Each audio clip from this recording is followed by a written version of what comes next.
Bitcoin Liberty Live, episode 58. MicroSeed unveiled to the world. Yeah, huge hit. It was awesome. Huge hit. It was awesome. Yeah, for folks that Busy.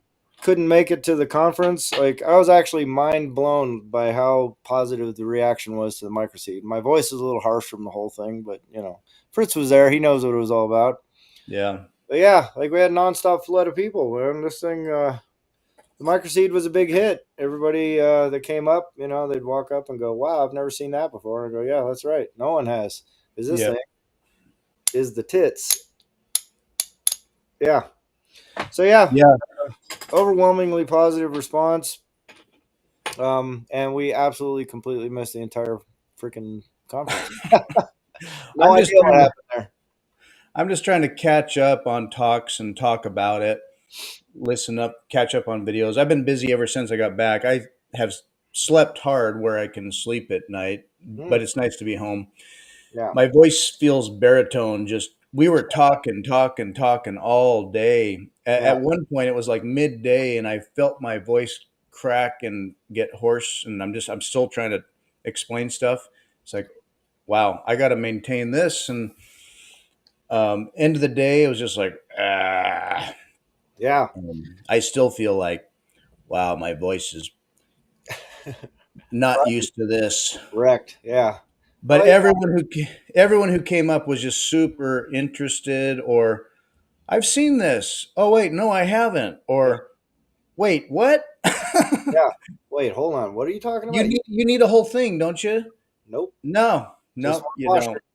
Yeah, Yeah, people were kind of tripping on it. It was fun, man. Like, when I first made the thing, I was kind of like, maybe no one gives a shit, right? So like, I thought, who knows? Like, I'll go to this show and I'm either gonna sell like five or I'm gonna sell out, And we got a lot closer to selling out than selling five. And since then, we've had like a huge string of orders coming in online. So it's been really rewarding. Met a lot of really cool people too, and we got to give Safedine one. That was kind of fun. yeah. His booth was not that far from ours. Initially it was like, oh man, we're back in the corner of the bazaar or something, but it was near a lot of cool folks, a lot of cool products. Yeah, A 10 seconds away from Saifedean right there selling, signing his book and yeah. uh, Like half a second away from Larry Lepard, right behind us. He never Lepard. stopped by the booth, by the way. Hey, Larry, if you're watching, I know you're not, but you never stopped by the booth, bud. What's up? What's up? He was busy at one point, so he was right behind us, and I could just kind of peel the curtain back and see, up there's Larry. Yeah, He had people lined up to buy his book and get a signature, and he yeah, was so gracious and took the time with everybody. He was getting up and getting a selfie, and he'd write a nice word on your, a nice bit of phrase on your book. And there was one time the line from his booth went across the front of his neighbor's booth, who also had a book that he yeah, writes fiction, yeah. interesting fiction books. It went around the corner and back into our area, like you could see his line wrap around towards us. It's like, dang, write a good book and I guess so. people He want. said he posted online. He sold like 25,000 copies of that thing already. So he's Wow, probably honing in on probably 35, 40,000. It's that's not a cool. bad racket, dude. If you're making about, I think he's probably clearing $10 each in his pocket. So yeah, Mhm. Larry's doing all right, I think. Yeah, yeah, Yeah, but he and stopped by the booth. He said he would. I didn't. yeah, he was Whatever. busy. Yeah. Well, Who else came by? well, We got to see Robin Sayer. Big shout out to Robin. yeah, That was awesome. It was really good to see him. Eric Stacks came by. I hadn't seen Eric since last year at Prague, and he's moved on to some pretty cool stuff. I guess he's working with Breedlove now, so that's pretty awesome. So congratulations, Eric. That's yeah. super cool. It was just great to reconnect with him, hang out a little bit. The big, Michael from Bitcoin Way came by. That was pretty cool. We got to try and get people in touch with them. I was shocked at like how many people showed up, and like you could tell they were moneyed people and they had a pretty big stack and they had no idea what they're doing with their stack, man. Like a bunch of people on Coinbase, a bunch of people didn't know how wallets work, a bunch of people didn't know how the seed phrases work, and I was just like, man. So it was a great opportunity to like put a little flyer of the, our product might not be right for you just yet, but you should 100% call these guys because they can help you get whatever's going on in your head right now into the right frame of mind, because you guys, Yeah. you're putting a lot of money in a thing that you don't really understand yet. So Bitcoin Way, awesome for that. But it was great to see Michael as well and hang out with him a little bit. Yeah. And if you call him, oh, Johnny's back. Hey, Johnny. We've been busy. It's been a few weeks, feels like, Hey, what's but up, Johnny? we're catching it back up. Yesterday, I had so much going on and recovering and catching up, and You I'm did still well getting my driving yesterday. like. Like, yeah, Oh yeah, what just happened? yeah, It was busy. It was a big show. It's kind of the fiat Bitcoin conference, but it's a mix of everybody. And they're what I found is that just the pedigree of people generally, from whatever background or whatever approach they have, or you know, there's the argumentation that occurs within Bitcoin. But everyone who came and was checking us out, to a person, I mean, it's not like, oh, I might not be hanging out with them as a buddy, but they're at a level of conversation and questions and interest that for me, high quality yeah, conversations, questions, people on their own path. There were people that were starting from ground zero of like, you know, I have Bitcoin, but it's like, oh, well, how do you self custody? Yeah. Okay. What do you do? And maybe they don't, or it's on paper, or right, well, I scratched it on a plate. Like, what do I do with that? How do I secure that? yeah, And it's like, well, how much time you got? But I had other people that they showed up, they had a plan, they do a thing, they've got it figured out. Yeah, I got it. I got a solution. I know what I do. I'm set. Like, yeah. well, check this out. And I had people go, Oh, oh, yeah. there were some people that were like, yeah, no, I get it. I get it. I'll Yeah, take, I'll get one. I'll I got a take, hammer. I'm fine. I'll get one. It's yeah, like, take it right smart now. man. Yeah, But exactly. um, the Bitcoin Way core developers showed up. Interesting just to see them and meet them. Saifedean, like you said, Larry Lepard's around. Not having taken in a whole lot of the conference, which I was okay with because what we were doing was fun for me, but Yeah, and very interesting. People came to us, but like a friend of a friend, a friend with the Bitcoin Way guy, I just saw pictures he took where he's just wandering around and catching Lynn Alden, catching Michael Saylor, catching Adam Back. yeah, um, and it's like, well, I didn't get to see everybody, but I also got to see a lot of people. yeah, yeah, yeah. Well, I mean, yeah, that was kind of the surprising thing I was thinking about just this morning. Like, there's a lot of like the influencer quote unquote set, and they're walking around, they're wearing the fancy clothes and doing whatever they're doing, and it was almost like, but none of them came to the bazaar, and you go, Yeah. well, like, if you're a Bitcoiner, you go back there and you see what's new and what's bubbling up, right? And and I just kind of wonder like what they're, like, are they just going there to be seen and make a presentation of stuff, or are they going because they're like Bitcoiners and they care about Bitcoin? And I mean, not to disparage anybody or pick on anybody or anything like that, but I was just like, I can't imagine, like, every time I've been to a conference, I want to see everything and I want to see all the neat new stuff and I want to see what the new tech is, and like, I want to kind of immerse myself in what's coming and what's already there and all that kind of stuff, not just like walk around and take pictures of stuff and and see speeches or whatever. So I was Hmm. a little surprised by that. Like, I thought for sure, like, that's one of the reasons I was real pleased to see Safety walk around, because it's like, all right, cool. Well, he's back here, like, looking at, he's not just out there looking at all the mining operations and all this, like, it's all marketing for these big, huge corporations out on the main show floor. And then in the back is like, you got all these really cool little solutions. Like, those guys right next to us have those little, like NFC enabled. They look like bills, right? But you can transfer Bitcoin on them. They have auto expiry dates, and you can just transfer. You can tap it and send somebody Bitcoin straight from it.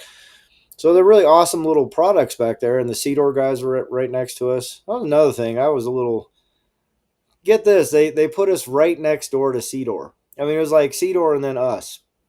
And Cedar has a way better sign than we do, by the way. Like I sat there and watched 500 people walk right past my sign, didn't have any idea what it was, and they just like one eyeball just glued to the Cedar sign. Yeah, And so like, but it was just a weird sort of. Whoop, it disappeared. It was I just see a it. weird thing to like put booths together like that. Like the organizer said, well, it's we wanted to group categories together, right? But like that author you were talking about that was right next to Larry Lepard, like how do you put a bookseller right next to the guy who's like got 500,000 followers on Twitter? Like how's that guy gonna sell any books, man? Like Well, I think it probably helped him in a way that, like, oh, so like, yeah, like I was saying, like Larry's got the line, and the line was going right in front of the other guy, so he's got people right there, like, hey, you're buying a book or you have his book, you just want a signature. I have a book too, and they're yeah, a buy my captive book, dude. audience. Yeah. You're I mean, I'm buying not books, a hey, Facebook guy just cause, but yeah. It postures people. I think in a weird way it was almost kind of good because, like, if you're in the market for that kind of a thing, you get to compare, and then it propped us up in a way that, hey, Cedar and nobody, yeah. and here Cedar nobody, Dude, I and felt there we bad are. for those guys, man. Like I legit felt bad for them, right? Because like I was listening to their pitch, and they're over there, and like I don't know if any of you ever used a seed or like a stamp seed or anything like that, but you gotta like beat the shit out of these things to make the little impression and make it deep enough and stuff. Oh yeah, it was like bang, Yeah, bang, and bang. so they're over there, and they had like this great big granite block that they put their tool on top of. So like, so you can get the best possible fucking impression on these little steel washers, and they still had to hit it like 3 times with a hammer. We had a guy come up and he said, "Yeah, I bought the stamp seed," and he was a framer. Like that guy was literally a construction framing guy for 30 years. And he said, "I thought I knew how to use a hammer until I bought that damn thing. I hit my hand 3 times," and I was like, oh my god, dude, because it's such an awkward little thing, and you got to just absolutely clobber this thing, right? Yeah, I'd hear him over there, and like if you hit it twice, and you see the thing isn't deep enough, you got to hit it again, and I'm over there like out loud, right in front of him, going, yeah, you just got to give it a little tap, like doesn't take nothing, just a little bip, like the weight of yeah. the hammer is enough. And when you Cap- want to go to the next one, you just click right here, and it takes like 10 seconds, you'll be done. So I felt sort of weird about that, and just because we're a like paradigm shift for yeah, people. huge, and they're And like people saying out loud, like, man, this is so much better than that one. I'm like, hey, man, be nice to the guys, come on. yeah, I was just gonna say, part of me is like happy to create the competition, and then part of me felt funny when, yeah, people would walk over from Cedar and just be like, "Oh, this is better," or "It's all on one." Oh, Yeah, I have these Australian guys. They're like, "Tell us why you're so much better than them," and they're talking loud, and I'm try to be tactful and kind of cool, like out of respect. But well, here's why. yeah, Now, if you want to just be able to see it and you don't want to lose a little washer and you want a big hunk of thing in your hand, go to Cedar. Uh, yeah, yeah, that's one. There was a person that preferred to have a big lunkin thing yeah, and to be able to see it. Fine. yeah, go I nuts. had others that were just like, oh no, this is clearly It was more superior. precise Yeah. and Well, tiny I mean, and once you start thinking about it, right? Like, it doesn't like that was the other thing is I learned so many. I mean, like the amount of creativity that this thing inspires because people all of a sudden start going like, "Oh wait, I can hide this like literally anywhere." Yeah, and people won't know what it is even if they find it. They go, "Oh, you mean like I could put this and fill in the blank?" And I go like, "Yeah, never thought of that before, but yeah, you could. Like you could weld it to your bike frame if you wanted, and no one, yeah. I mean, like there's just unlimited options for this thing. So it's Yeah, pretty. some people are looking to, like, so what do you do then? How do you hide it then? Where do you secure it then? And I'll say, well, here's what I might do. Right. But you could also do this. You could do this. You could do this. What would you want to do? Um, yeah, people were telling us like, well, you could do I do this, or you could do this, or oh, what if you did this?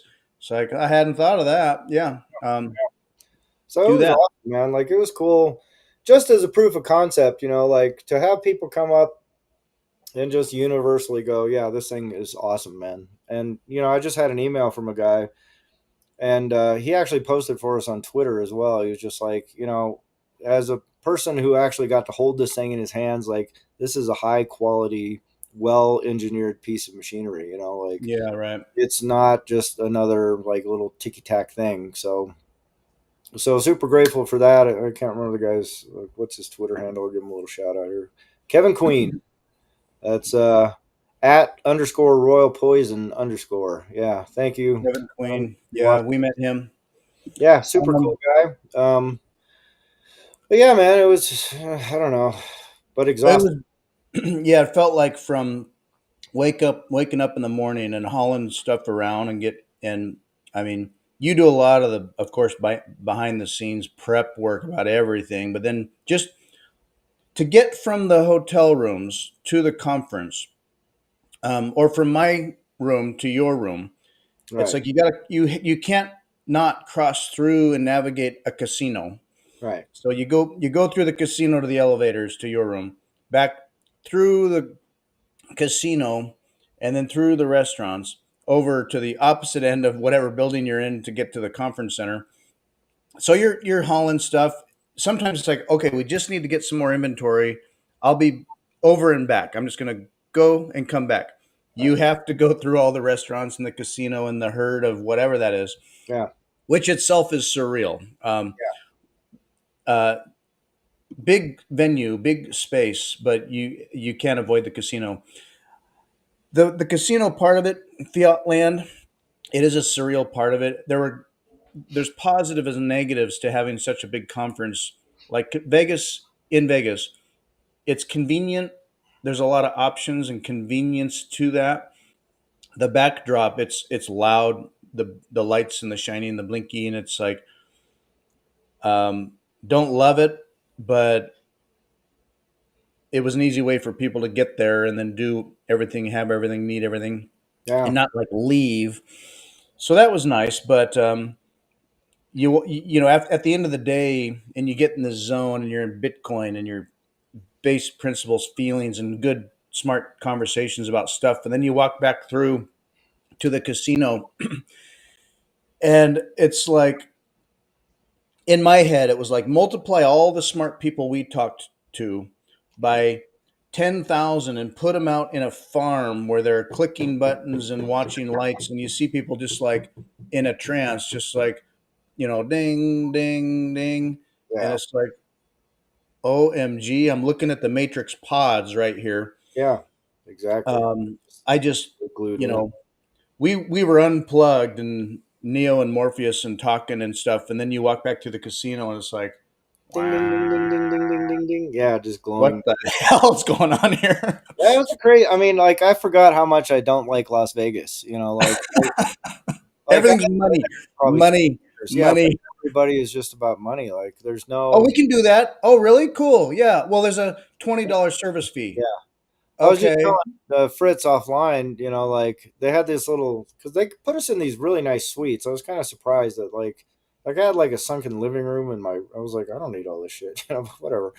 But they had little snacks laid out, and I was like, oh, it's a suite. These snacks are probably free because it's like a little bag of Cheez-Its and some M&Ms and shit like that. And so I was like, oh, whatever. I started munching on them. And then I think Fritz opened the fridge, and there's a little sign in there that says, you move anything in here, we're going to charge you room. And I was like, oh, okay, well, and then I noticed there's a plug coming from the little thing that holds all the chips and snacks and shit. And I was like, oh, I wonder if they're just charging me for this.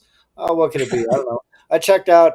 Just take a wild guess. Like pick a number in your head right now. Just go. How much could a resort charge for a bag of Cheetos? And you go, Yeah, well, I'm thinking like, well, $5 is a scam, but they would charge $5. yeah, or 18, literally $18 for a box of like movie size M&Ms. Yeah. Like $18. Like I ate the whole goddamn thing. Like I'm not a fiat food guy usually, but like after $90 snacks, dude, it was crazy, man. Like I think my total bill for the snacks because there was like I don't know, there's probably 7 or 8 things there, but like it was over $100 just for just For for vending machine, for vending whatever. machine food. I was like, what did I do?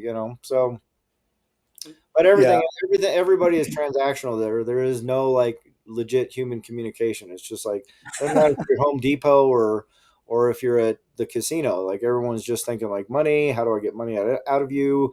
What's this worth to me? Like it's all just constant transactional thinking. There was one time I was trying to make it from my room to yours, and I I was gonna be like, well, instead of taking the elevators through a longer path, I thought to like follow the trail I just know, I could do this on the second floor through the other area and not have to take the elevator so much or whatever. I got lost.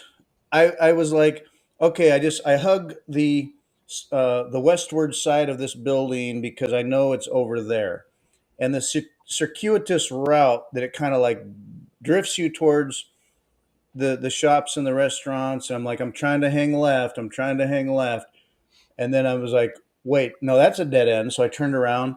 I couldn't get there from here, and I ended up walking probably a mile going to the I ended up in like Paris, and then I was like, okay, I'm outside of one realm to the other. I'm turning around, went back. I still couldn't see it. I'm like, wait, now that's going that way. Wait, where am I? Right. Um, it's all beautiful, Yeah. and and then I just had to go back to where I knew I was and take the damn elevator over, and then follow my trail because I was lost. Oh yeah. Well, that when I first got there, I mean, just trying to find my room was a nightmare. Like it reminds me of IKEA. Like I remember the first time I went to IKEA, and about 20, 30 minutes in, and like my girlfriend at the time, she, like chicks, they were just, oh, look at, oh my God, this is some soap, and here's a lamp, and here's a blanket, and blah. Oh my God, look at this. It's a throw pillow, and a throw candle, and a throw. It was like, oh my God. And I can tolerate that for all of about 15, 20 minutes. I'm like, all right, let's, do you know where the thing is you wanted to buy? But look at this thing. Oh my God, it's a shower curtain that it's got a duck on it. It's like, oh, Jesus. So I'm like, I just got to get out of here. And then I realized like there's no way out of IKEA. Like they put ways. Can I just get out from here? No, you were No, halfway in, like they and have you're like going. little secret hidden passages that will like shortcut you through the thing. But if you don't know where they are not well advertised. And it's like it's designed just like a casino. Like they go, we want to route you through all the money, like the high dollar items, and then these items, and then we want everything. It's like this very carefully curated, crafted experience to extract the maximum value from you. And then before you even leave, they want to stuff some Swedish meatballs in your face, right? So it's just like, good grief, man! Like I just want to get out of here. Like how? Please help me escape this nightmare. And that was my first day in the casino. I was just walking around going, like I'd see signs, it's got a little arrow, and then this arrow is going this way, and I'm just like, I just followed the arrow, and now I'm in another like slot room. Like I just want to go put my bags down and take a leak. I've been driving for 5 hours. Like, come on, give me a break. So Yeah, when I finally figured out my path, I was like, it's like literally a rat figuring out how to get to the cheese. I was just like, I got it now, yeah. To I'm that getting point, up in the it's like dead end, dead end, dead end. Yeah, it's awful. yeah, and then running a normal day for work, a work day at the conference, and I'm getting up, getting my coffee at Yeah, 7 in the exactly morning. right. They hypnotize, man. Multiple levels. Yeah, it's Absolutely right. definitely a brain trap for Yeah, sure. And I mean, apparently the dopamine is high. People aren't leaving. I'd be 7 in the morning. I'm walking through to get there through a casino area, and I'm seeing grandmas and I don't know all kinds of people at machines at 7 in the morning. And it's like, have you been here all night, or yeah, are you an early bird? And this is what you wanted to do in the morning. And then we do our whole day, and we're done and smoked. And it's like we're kind of traipsing towards dinner, and it might be 8 p.m. or whatever, and it's just starting. It's like I'm thinking. I mean, like when does anything wind down? I don't know, but maybe like 4 in the morning. But yeah, it could be like end of the day. This is when it starts. So we're ending our day, and for others, they're starting. And so a crush of people all coming for something, and it's like, where are they going? right. What? Or it's Wednesday, right? It's a Wednesday. Yeah, It's not like it's a weekend. yeah. What's happening here? Yeah, What is happening here? And then we're walking back to the room, and we're just exhausted. We had dinner, and there's uh, looked like just a concierge, kind of a nice gal. It's like, you think you'll come back to Vegas? It's like, oh, I don't know. Probably not. Maybe if there's a conference, I don't know. And she's selling something kind of like, well, hey, sign up for a whatever it was, a Yeah. timeshare thing. It's like, no, no, I can't even think right now. How much money did you spend on gambling, Fritz? I did not touch a thing. Me No, neither. Man, I no. was super proud of that. Like I left there. Like last time I went to Vegas, I think was for the Lemon Tour for Pop Mart for U2. You know, when Rage Against the Machine opened and the whole show flopped right in the middle because they forgot how to play a song. It's kind of a famous thing. You can find it on YouTube. I had a blast then, but it was because I was going to the show. But I had a couple of firsts in Vegas because I lived in LA for a long time, so we drive back and forth to Vegas all the time just to go party and do whatever. So in this Vegas trip was the first time I had woke up without a hangover all the time I was there. I was like, this is amazing. Like Vegas is a very different place when you're not smashed at night and smashed in the morning and trying to get a Bloody Mary in you just so you can function. And two, I didn't spend a single penny on anything. Like I walked right past all that nonsense, all the ding ding ding ding ding. I think that's Bitcoin right there. That to me is the best advertisement for Bitcoin that I could ever possibly give anybody. It removed all and any even a thought of those incentives to go funnel money into these ding dong, fiat machines. And it felt great, man. Like because it lets you just see Vegas for what it is, like this great big plastic outdoor Disneyland for a bunch of drunks and lunatics, And it was nice, man. It was nice to escape from there and just knowing. I mean, technically, I funneled a bunch of fiat into them by buying $18 M&Ms and Cheez-Its, but Yeah. but And uh, Miss El Salvador hung out with us. oh, that's right. Oh my God, how Alejandra, Salvador? Miss Bitcoin. She was around a lot, hanging out. Fun and great. Yeah, super Uh, super sweet gal, nice lady. and and she was, yeah, at the end of one of the days I was just helping her move some stuff around, and she was just, for fun, she was going to go gamble a little bit, I think. And my brain was so like, nope, no, Yeah, I'm not going to play some craps game, or yeah, no, just categorically no, I'm not going to go party. um like, well, for one, I was tired, but even if it was like, oh, I want to hang out, it's not at a card table. right. Like the last evening, where we hang out with some real good smart folks in the Bitcoin way, and just that conversation we had, having been immersed in it for a while, and where it all went, and we closed that house down. Oh, and Max Kaiser was there. Pierre Richard was there. Yeah, Um, Not that we wanted. I wanted to harass the hell out of them and hang out and sit at their I table. went and harassed Max. I was just like, "Hey, man, big fan. Hey, sorry, you know, hi, Stacy, you're great." Like I was that. Stacy looked a little tired, like, Well, the whole table was kind of like, "Go away, dickhead." And I'm like, "Sorry, yeah, sorry, sorry. I didn't mean to. another fan. I just wanted to say you're swell." Yeah, Wow. Like, oh god, yeah, embarrassing, but whatever. When am I I gonna would get have to meet Max loved, Kaiser again? I don't know. I would have loved to have bugged Max some more, but no, it was fine. I got a picture of him. Um, there's Max. He got him through the window. Jesus. That's I just like a lot of the pictures you took, by the way, Fritz. Like I noticed there's a very strong presentation of the Seador logo in the I middle of all know. these pictures. I was just like, oh my god, how am I supposed to post this on the I 21 was team? See, they had a great booth and a big banner, and I was trying to get pictures of our booth and stuff around our booth, and then in the Our corner banner there's like sucked. Seador, Yeah, but you could blank it out or something, wash it out. yeah, But anyway, the conversation we had on that last night too, and we talked for 4 hours straight, maybe, or five. I don't know. I couldn't believe it was like, is it seriously like 11:30 p.m.? yeah. But just the level of conversations you could have with people, whether we all agree on stuff or not, or where things are going, or how and why and all that. It was the best, deeply thinking conversation, and got me thinking.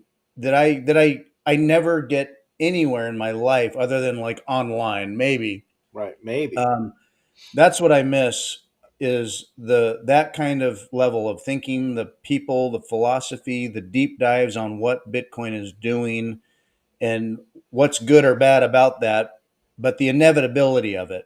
Um, that's what just floors me. So then when I see the casino churn, the amount of wealth in Vegas, where it's like, well, we need a nice new building. Are you going to renovate? No, you're going to blow the building up and build a new Totally. one. Yeah. And then you build it, and I guess they come. Yeah. And I'm looking at the spectrum of people in the casino, and I'm just thinking of the amount of money going through this place compared to Bitcoin right now. It's like, my God, Well, I don't the know. I think money's there's more there. money going through Bitcoin now than all those casinos combined. You know, it is what, the fourth, fifth largest asset on the world. I Yeah, it think is. right behind Apple, right? So yeah. Yeah. But did you see anything about the Ross thing? Did you watch Ross Ulbricht's I speech? heard about it. I wanna hear it. I caught snippets about it. Well, people were crapping on his head because he was talking about shitcoins. You know, and I was just, Yeah. and someone was He, like, "Oh, fucking slay your heroes" and this and that. I'm like, dude, when the guy got arrested, Bitcoin was $200 and the iPhone 5S just came out. Like, and then his life was frozen in amber right there. yeah, Snapshot. And for those who've never been through that system or know what that process is like, it's not like you're sitting there floating around on Google and checking, keeping up on the latest on Twitter. Like, you're trying to survive, and especially if you're not a person that grew up in the system, you know how the whole game works. Like, when you get in there, it's an absolute culture shock, and you have no access to anything. Like, you're lucky to watch a football game on the weekends. You're certainly not going to get into like the McNeil Lehrer report or 60 Minutes or something like that. Like, there are zero human beings in prison that want to watch that crap, and the yeah, people that do have no sway over the social conditions in the prison. So you're going to watch old ding dong movies. You got old magazines. You got old books. You probably get a Bible, and you get to go to some. I mean, it's like, so the guy has had zero access to any sort of reasonable information for the last 12 years. And so when he comes out and he sees this stuff, it's like, oh wow, this all looks really cool. Because of course it does. Because the last thing you saw was like $200 Bitcoin, people calling it like a scam, and the iPhone 5S, and now there's like AI and Grok and ChatGPT and people talking about DeFi and DPIN and all this crazy shit. I mean, it all sounds amazing, right? And if you don't know any better, of course he's going to be like, "Wow, this is what an incredible world I've stepped into." yeah, Just give the guy a break, man. Like, that's how, like, those crypto scams don't make money because they sound dumb. They don't make money because they walk out and go, "Hey, actually, this is just an investment token for us. This is how we raise money, and then you guys just get lucky if you happen to catch it on a price pump, but otherwise, you're just money for us. That's all yeah, you bought, is you just gave us some money. So thank you." But if you don't know that, their shiny little sales pitch sounds pretty cool. So I'm like, give the guy a break, man. Like, the guy yeah. got out of prison, and and I saw people saying stuff like, "Oh, here he is thanking Trump and this and that." And I'm like, yeah, of course he's Well, thanking Trump. yeah, That's the guy that signed the piece of paper and said you're out now. So yeah, I mean, like, I don't know what people expect of other people or other human beings, but I mean, just a little empathy can go a long ways. Like, come on, dude. And the guy was yeah. instrumental in helping Bitcoin become a thing. He's So, catching up on everything that's happened and what right, is going on right now. And yes, he's he's all into Bitcoin. And he mentioned something like altcoins being part of the ecosystem or part of the changing financial system. And so for a lot of us Bitcoin maxis, like even JD Vance was there, and just to say the word crypto, it's right. It's like, crazy. oh, Yeah, crypto. And I get it. It's like, don't say crypto, but it signals that Bitcoin is here to stay. The fiat bros and the politicians are increasingly all over it and want to be in it and want to whatever, and maybe have their own ideas about everything. But ultimately, at the end of the day, nothing stops this train, and it is Bitcoin. And to have everything from a couple of years ago to have Kennedy there, last year Trump, this year JD Vance, and you got Lummis, it's of course, but they're here talking about it. Why would they go to any crypto conference? But to be at the Bitcoin conference, it just it tells you that Bitcoin is here to stay, and you could cringe at, oh, it's going mainstream, and oh, they're all the big corps are getting in on it now, or trying to do the sailor strategy flywheel on about it. That was inevitable, and as it continues, Bitcoin eats the world. Saifedean had a talk on Tether, Oh, before you go stablecoin. there, did you? And that's you're right. The culture shock is crazy. But did you see the Oh clip yeah, of Safe talking to Peter Schiff? yeah, Have yeah. fun staying poor. I thought that was funny. Anyway, finish the thing about Well, Safe. and that's another thing. You like Peter Schiff, What David were you Bailey gonna say about Safe? What extending. were you gonna say about Safe?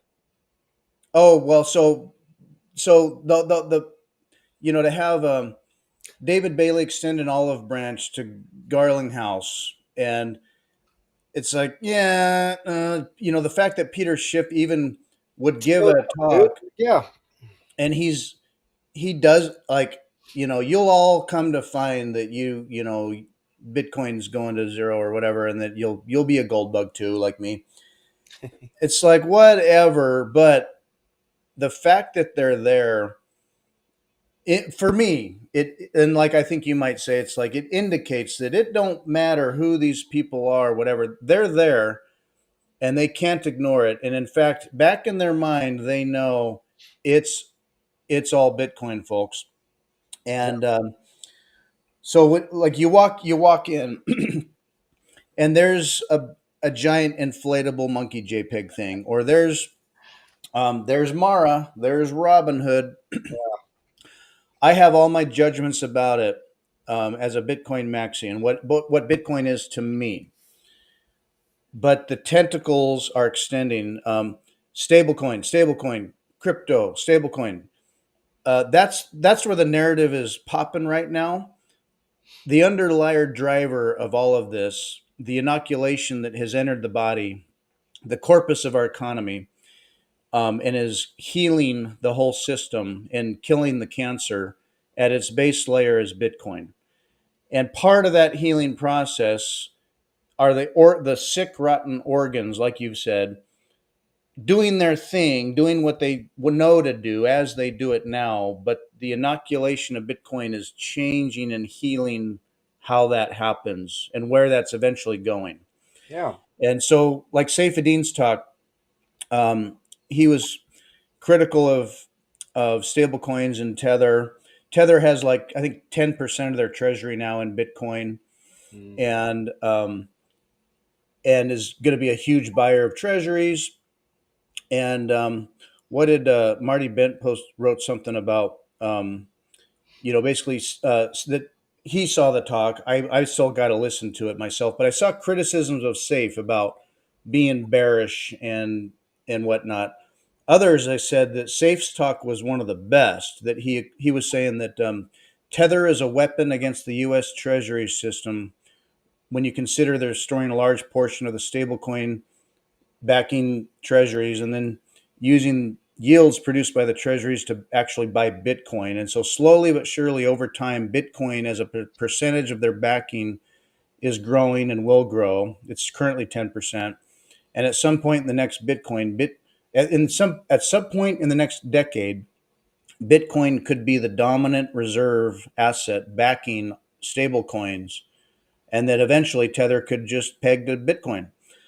Anyway, Yeah. cool ideas. Potentially, yeah. I mean, yeah, you're right. I love it. Nothing stops this train, man. Yeah, and that. I mean, unfortunately, I didn't get to see a lot of these talks. It would have been interesting to hear Mahler's, and people are kind of crapping on Sailor. But the funny thing is like if you go back to like 2017, like people were all the time talking about like one day there's going to be institutional adoption and one day governments are going to hold this, and everyone was like, that was like the sales narrative for the Bitcoin maxis back in the day. Now that it's happening, they're like, these people are scumbags and you can't trust them and this isn't Bitcoin, and then it's just like, what do you guys want, man? Like, I'm starting to think that like the people that push the narratives around the Bitcoin ecosystem, the thought space or whatever, are people that are just perpetually angry and are never going to be satisfied with anything.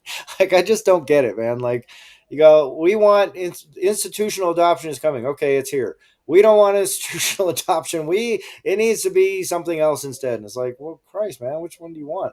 Well, and it could be that eventually those institutions, when they're fully healed, are functioning the way we might hope and imagine they could have done. Well, I The mean, thing is, it's right, go ahead. Sorry. right out of the gate, it's not like they're going to suddenly get it and then just go full Bitcoin maxi standard. It's Yeah, a process. yeah, like it is for almost everybody that's in Bitcoin right now. Like Max Kaiser got it like day one. He went, "Oh my god, I want that. I need that. That's the thing I want."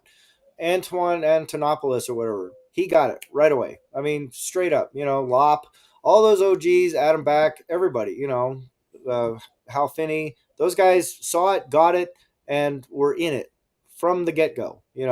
There's probably about 10,000 people like that out of 8 billion that got it right away. They're the whales today. So for everyone else, they had to kind of overcome the obstacles, overcome the barriers, overcome the thing, and then a certain subset of those people get to Maxiland, like you and me, and probably people watching this or whatever. So we all had to go through a process to get to the place where we're like, oh, okay, it took me a second, but now I get it, like 100%, right? So it's going to be the same process for these corporations. It's going to be the same process for the governments. It's going to be the same process for all these major players. They have to go through the steps, and so we can't just go like, hey, I went through all the steps. Now I expect you to be where I am, despite not having gone through the steps.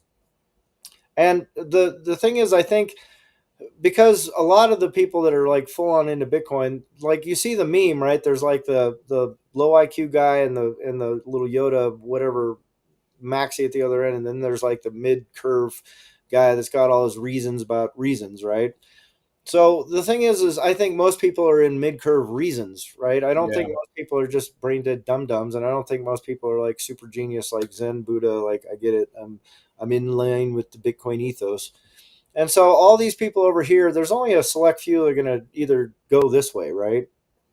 But the thing is, the people that are running the major corporations, the people that are running the big banks, those people are not midwit like people. Like you don't get to be in those positions because you're some midwit mouth breather. I think the natural evolution for them is to go to midwit mouth breather arguments and then slowly just slam over to the Zen Buddha side. And if that's true, if my idea is true that, hey, these are highly intelligent, conscientious, thoughtful people that really, really think deeply about things and problems and issues and how to navigate them, if they all just suddenly trickle over to the maxi side, then what happens to the world? Everything becomes amazing, right? Like you just said, Fritz, like if the banks were doing what they were supposed to do, life would be better for everybody. If the corporations weren't trying to poison us and maximize profits by doing all the corporate shenanigans that they are forced to do because of fiat, then the world would be a lot better place. So Bitcoin helps them do that, right? Yeah. So if you hold Bitcoin, it's great for you personally, but to get 8 billion people to understand what this means, why, and all that kind of stuff, I think is like tilting at windmills. But if you get these massively powerful economic players that are all thoughtful and thinking through problems and dealing with actual real world problems and dealing with like real world frictions and things like that, and then make them more efficient, more thoughtful, more long, like high time or low time preference, less high time preference, and more focused on quality, improving things, making life better for their company, for their employees, and for the people that they serve as customers. Then you go, well, what happens to the world? It becomes this really beautiful place, right? And it's still Yeah. going to have its little bumps and widgets and wrinkles and whatever, but everything gets so much better. And that's sort of what I keep. That's the narrative I'm kind of going to push Yeah. So in the. I can, yeah, exactly. 100% me too. I can really withhold judgment and overlook a lot of the big bannered sponsors of the conference, or the nature of kind of the fiat nature of things that you might criticize about David Bailey and or this type of Bitcoin conference being in Vegas and whatnot. The thing is, it was hugely validating from a sense that this is huge. The people coming here, I may not always like or agree with, but they're here. Yeah. But and this is the Bitcoin healing process. Would I like them to get over that hump and get on the other side? Yeah. Do I need them to be doing that right now? No. And is it inevitable? Probably. I think Um, so. I really do. Like, just think about how many like beyond the midwit knuckleheads have made that leap, have gone from like I have all my midwit arguments and now they're Zen Buddha maxis.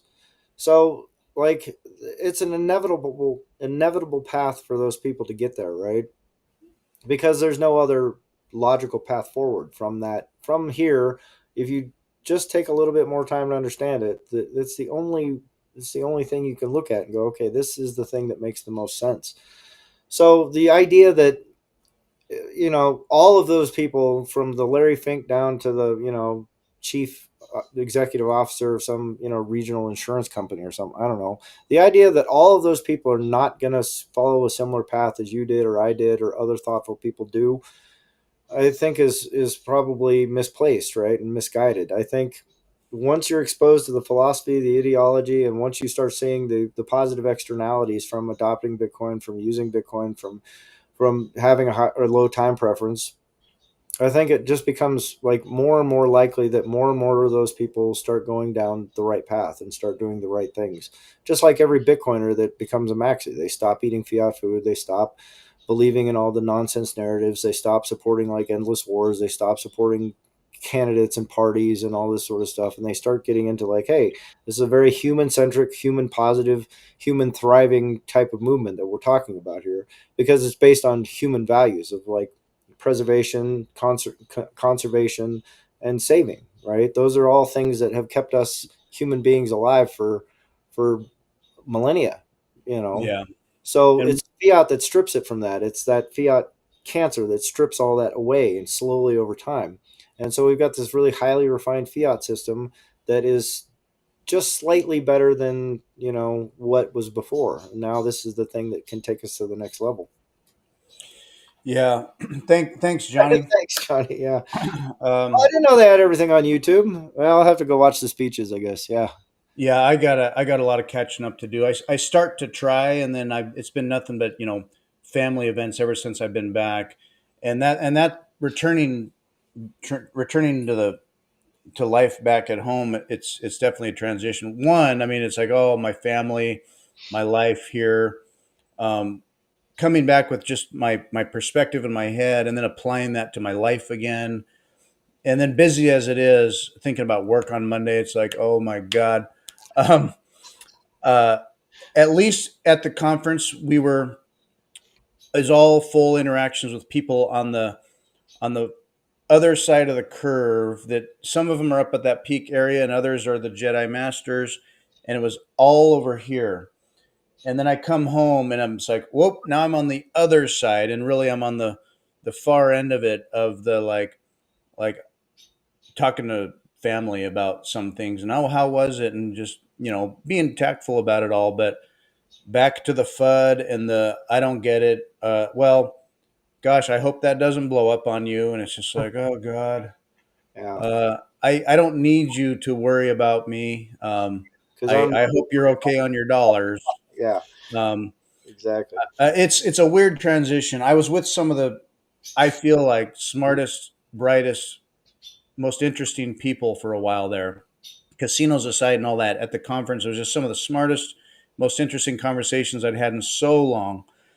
And then I get home and everything's either at best kind of translated or watered down, or kind of like, yeah, it was good, to like, okay, Yeah. I worry about you, honey. Uh, Not my wife, but say my mom or something, and it's like, please, Yeah. I You've don't got it need all any. backwards right now. Like, It's backwards land, back home in backwards land.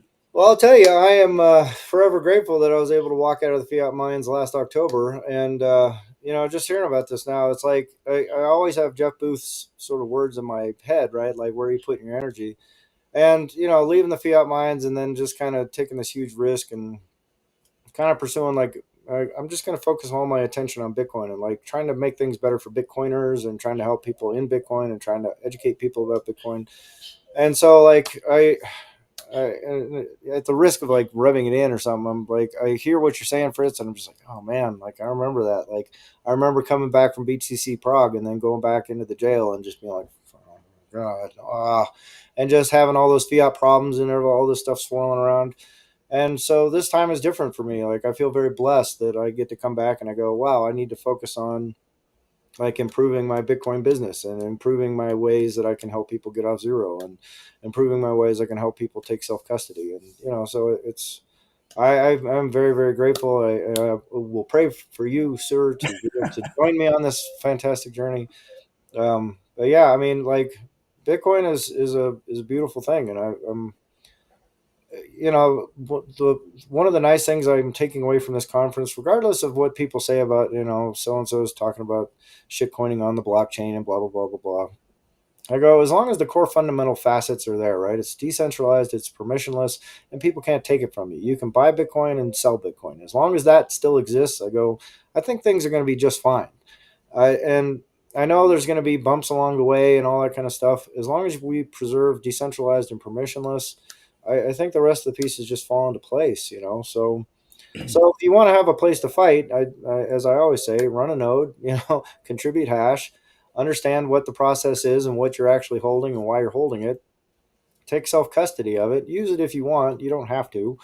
And then kind of tune out the rest because the rest of it is just a lot of noise. And there's a lot of people in this space that I'm learning more and more about that are just here to get engagement because their business is not Bitcoin. Their business is engaging about Bitcoin, right? And that's a fundamental difference because that engagement requires drama and requires conflict. It requires these kind of ideas and get people talking and arguing. That's what the algorithms favor, and that's how these people get a lot of authority and weight, and that's how they're making a living. So I don't fault them for that, and I also go, well, it's not really doing anybody a service. But the thing is, they're only talking to plebs like you and me, and kind of small hodlers, and the small hodlers can go around and argue and bicker and all that kind of stuff. It doesn't really matter in the grand scheme of like what Bitcoin is and what Bitcoin is becoming. And if it's truly headed towards the base layer of money, it won't matter what some guy who's got 0.05 Bitcoin on Coinbase thinks.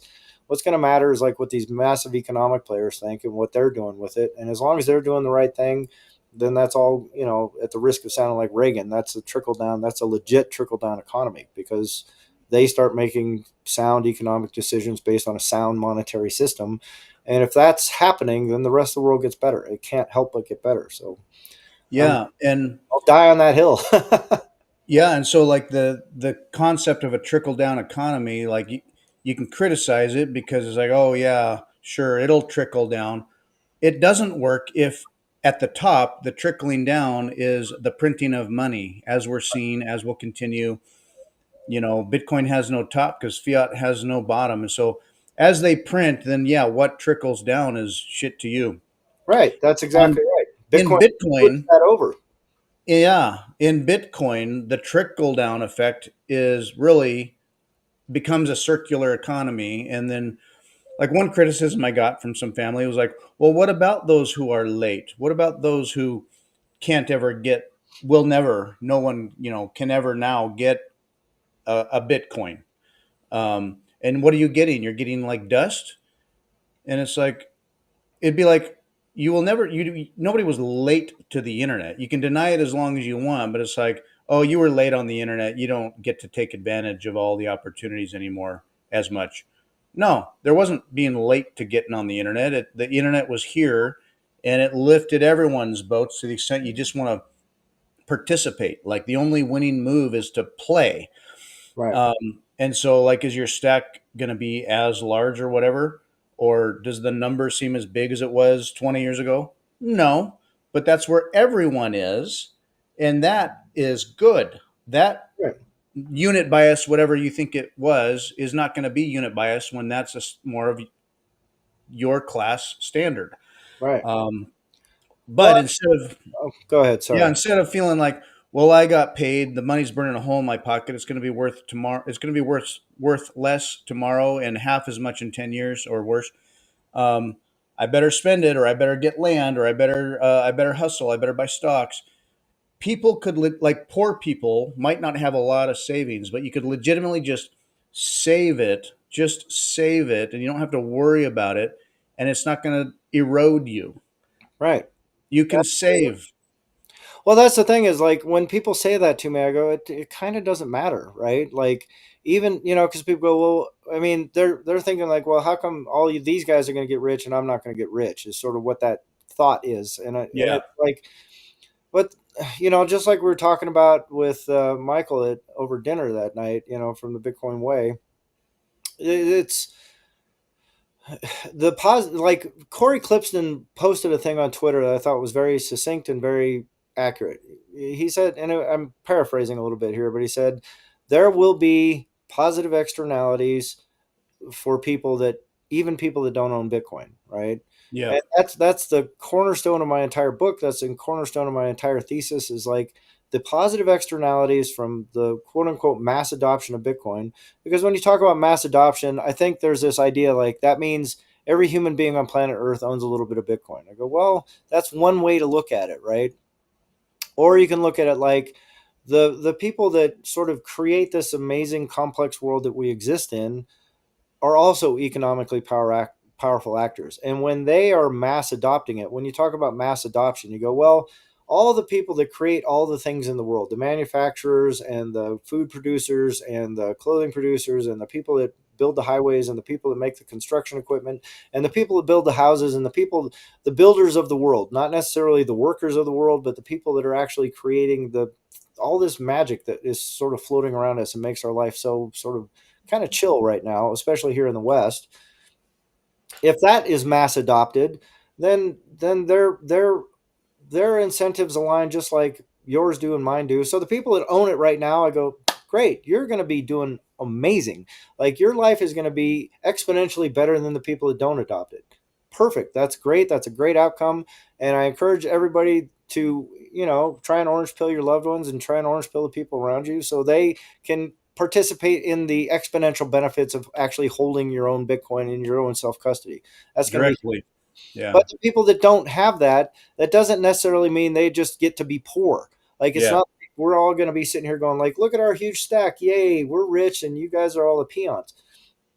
Peons. It's more like, the same positive benefits that we are experiencing individually are going to happen at the small company level, at the major company level, at the corporate level, at the county level, the city level, the state level. And so when everybody is suddenly working towards a positive outcome, you go, well, the only thing that can come from everybody collectively working towards a positive outcome is a positive outcome.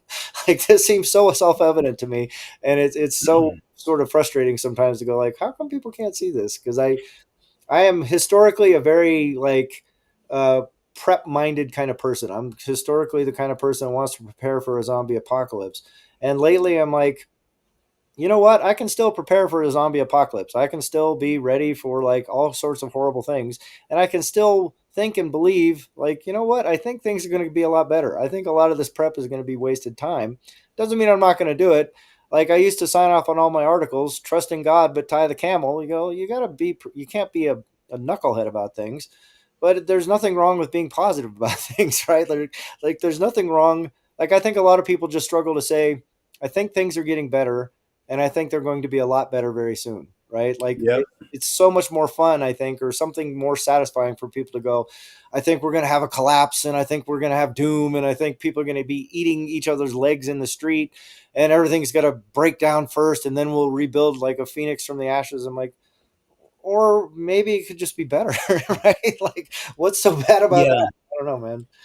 yeah. That was part of the conversation we had with the Bitcoin Way and friends that evening, and the thought came to me talking about those positive externalities, and many of which may be very invisible, in the sense that as much as fiat is the air we breathe for most people here and now, day to day, you don't know how it works or why it works. You're just doing your best and hustling or trying to tread water, but it's invisible to you. It's you don't know how and why it works. You just notice the price of eggs are up or down or whatever. Right. Yeah. And so, as invisible as that is on a fiat standard, like your book discusses, the great realignment, part of that great realignment is that down the road, eventually, even if like a vast majority of people all across the planet don't own Bitcoin and never will. Like I used to think, oh, someday everybody will get on Bitcoin. It's very possible that most people never actually get on Bitcoin, but they're in a system that is as invisible as the one we're in now. They don't know how it works or what's the underlying underpinning things about it. But Bitcoin having healed a system, things are just better and they don't even know why. Yeah. Just as like when things got worse before or slightly worse recently or better in the past, and it was just like, I don't know, catch the game, things Right. are better, or well, man, things kind of suck, catch the game. And it'll be down in the future, it may be like, yeah, everything's just kind of better, yeah, cool, catch the game. Right. um, and Scrolling and they again. won't know necessarily why. So that's my feeling about it. It's going to just heal that system. um, when I got back home and I'm driving down the interstate from the airport, whatnot, and I saw they're doing some construction on the side of the road. You see these all over in our state. I've seen them in other states, but they'll have a sign up at the front end of a area of the construction site where you're seeing the construction and people working, and there's a sign there that says your tax dollars at work. Yeah. and it, and so in the mindset I've been in, and I've thought this over the years, but I see that sign. It's like somebody had to come up with the idea that we need this sign, that Mhm. we're going to put it up here at the construction site. What is the point of this sign? Like for anything on the road, can it's to convince you that your tax dollars aren't being wasted here. Right. We're I doing think it's something also here. it's also to get you like to be less pissed off because while you're sitting there going, "What I gotta do?" It's like you paid for this, buddy. This is what you asked for. Like, We're oh, improving the roads. all We're right, we're doing something. I guess I So paid for this. I don't know. I won't be as mad. Maybe that's the thought. I don't know. yeah. So part of it could be like, man, I hate this traffic here. Well, at least, government's improving the roads. I'm not against that. Maybe. I'm okay with some traffic here, temporary pain, long term, I can just drive. Yeah. There's an aspect to it for me where it's like, if you thought we were wasting money, hey, at least we're digging holes here. Yeah. But, Yeah. We're wasting money in ways you never even thought of. Yeah. yeah. Uh, Look at this. See, we made this. It's like, yay, yeah. good job. You built roads. I don't know, But man. forget Well, everything else we're doing with your tax money. at the end of the day, I would just say, sorry, I'm stretching and being a weirdo here on screen, but I'm like, I'm so wrecked from that stupid. Like, I'm sore. yeah, well, the thing they don't tell you about working a booth is like, in order to talk to people in a loud environment when there's a table between you, is you have to constantly like lean over the table. So it's like there's something structurally not great about just being hunched over and yelling all day. So it's like, so I'm just like, my shoulders are all wrecked. I was doing burpees yesterday, and it's just like, oh god, okay, yeah, I got to get the dust off here. But yeah, I mean, Travis is here. hey Travis, what's up, brother? Yeah. Yeah, we just Standing. barely survived, man. Oh man, my voice is still hoarse. My body's still sore. And it's my shoulders. I was just feeling it now. The sorest part of me is still kind of my upper back and shoulders, where you're talking and I've got good posture, whatever. But then you're showing them the kit, and you're like, "See here, look at this," Yeah, or you're handing them a flyer, or you're transacting, and you're like you're kind of doing this as you're standing on a concrete floor, big yeah, smooth, big plateau of concrete. yeah. And I've got good shoes, but boy, it was standing, a little pacing, a bunch of walking, standing. It was like working back in the jail again, where it's It's like, like being back in prison or on courtroom duty. Like, yeah, yeah, you're on duty and you're standing, and after 5 minutes, you're kind of like, yeah. shifting your weight, and after 20 minutes, you're just like, Uh-oh. oh my goodness, my And feet. after 10 hours, you're just like, yep, I'm gonna be paralyzed after this. This was a huge hit, by the way, Travis. AC, I think is AC is his name. Stop by. Awesome guy. Super Um, cool to meet him. There's a few people from the Bitcoin veterans stop by the booth, man. So thank you for sending them our way. Every one of them, awesome guy, super super cool. So if they were watching, hello, thank you for coming by. And literally, if anyone's watching right now, thank you all for coming by. We had yeah, great conversations. But yeah, Travis, this thing was a huge hit. People just were Well, we blew their little lids off, man. It was pretty cool. What's that? At least you didn't need body armor at the Vegas booth. Well, maybe. I don't know. There was somebody in fakish body armor, maybe I don't know for what looks or something. There were I don't know what I'm not going to say LARPing, but there was There's a OPSEC lot of related type variety, yeah. folks or There was a little bit of um, definitely a lot of style and whatever, but people with masks and stuff being all anonymous and um, not for a reason, not for well, basically maybe I don't know. I yeah. just kind of interesting reasons why that might be the case, but largely there's a lot more stylish and pretty people than me that were there. Um, uh, there I was thought one we guy. looked dope, man. We had some badass little like shirts. We got the flag on the sleeve. Yeah, I feel like Yeah, we looked we sharp, man. looked professional. We look Um, pro, dude. 100%. We're representing. there was a guy there that had I had to count them. There were four, maybe five security guys all standing around him, and I don't know who this is. Oh, I don't either. But anyway, the guy had a mask on, but he literally, I walked by, and the only reason other than the golden mask and the golden necklace, I walked by, but what I noticed was like uh, four or five suited security guys all just like scanning and watching. I stopped by and I saw that, and I stopped. And I just kind of looked at him, and the guy's just kind of like making sure like what I'm doing. I'm like, who is this guy?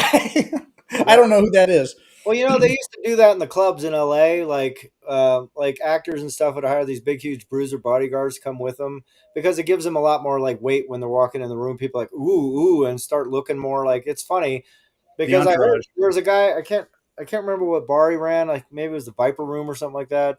But he said, yeah, we get stars all the time that don't bring their entourage, and it's like nobody gives a shit, right? So people do that on purpose, and like I don't know if that guy's doing it. Maybe he's got legit threats on his life. But I say, well, just take off the mask and no one's going to know who you are, dude. So you can just walk around and do it. You don't got to bring your bruiser bozos with you. So, Yeah. oh, that could be. I don't know, man.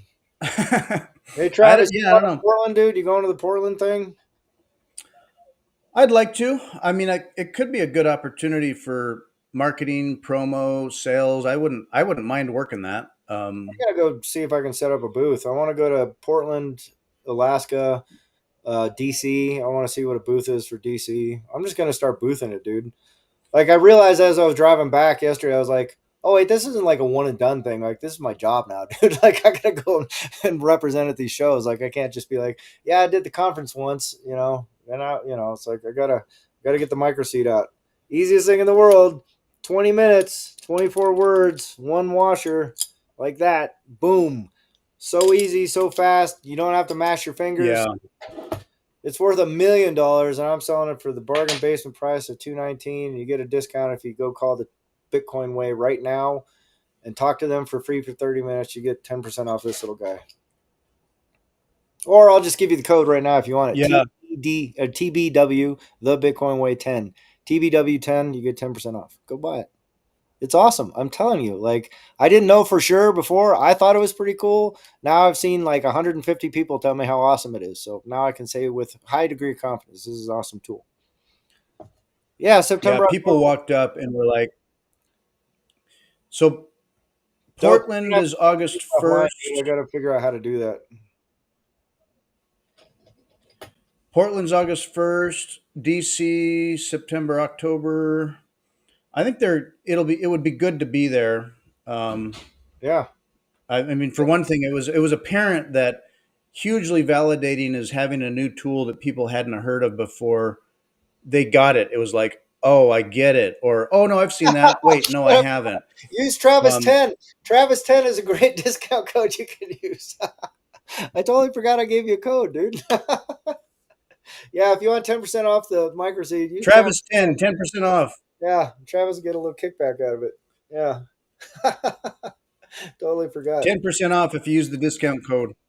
The Bitcoin Um, Way guys laughed I at me. think I told them I owe going to money for the code. They were literally like, "Hi, yeah, we don't care about your $20 or whatever it is that you lost." It was super nice of them, but yeah, You're not gonna make Alaska? What? Oh, July? Yeah, I'm not making Alaska in July, dude. Yeah, I'll be lucky to survive Prague at this point. So anyway, Yeah, my salt mine job gets a little busy here, June and July. yeah, We'll the see how summertime's August never looks, right. but anyway, All right. um, Yeah, good. it still Thanks, works. Travis. That's like limitless, dude. You get that code forever, man. So yeah, that's all you, bro. I should make it a 15% off code. That'll really get the thing coming. Anyway, I'm exhausted. Cool. I need to, you know. Yeah, I'm still recovering. Catch up on presentations as I can online. I'm really glad a lot of them are really just they're online. Thank you, Bitcoin conference. I'm going to catch up on them. The scuttle online about it all. Yeah. Just catching Johnny, back it's up great to see because you again, sir. Thank you again, as always, for joining, yeah, man. It's always good to hear from you, and got great comments, man. good to It's see you. funny stuff. So yeah, and And we Travis, will be around. yeah, I'm gonna grab you offline, dude, and see if we can figure out something for Portland and maybe DC. I don't know if you're going. Are you? You're probably not. Are you going to DC? Did you say you're going to Portland for sure, right? Yeah, DC would be cool. The thing is like it's put on by the Prague guys, so I'm hoping maybe I can like touch base with the Prague guys while I'm in Prague and see what it might take to get like a little thing set up in DC. But that's going to be a pretty stellar kind of like legislative sort of. It's going to be a deep, little thoughtful kind of thing. I'm kind of more just wanting to go there and nerd out a little bit. But yeah, thanks, Johnny. Yeah, thank you. Yeah. Shit, Well, sweet, dude. Well, hey, get your boss to help me get out there, man. Come on, dude. Corey's got the money, right? Swan was not at the conference, and I think people noticed. But hey, maybe Swan wants to sponsor something there. Yeah, Swan's sponsoring like a legit conference out here in DC, dude. I should say Yeah, that's right. Bitcoin conference is a legit conference. Sorry, I didn't mean that. Sorry, David Bailey, if you're watching, which I know you're not, and you don't give a shit about me, but No. anyway, all right, that's it for me, man. Thank you, Fritz. Yeah, we're I'm glad good. you made it back okay. I'm still sort of functioning. I got to go do some burpees, get back in this, and I got to go hit some golf balls, man. Got priorities. Yep. Okay, we'll wrap it up. All right, Um, take it easy, everybody. boy, bye everybody. Thanks. My brain's still spongy. All right, take it Cool. easy, y'all. Next time. Yep. Bye.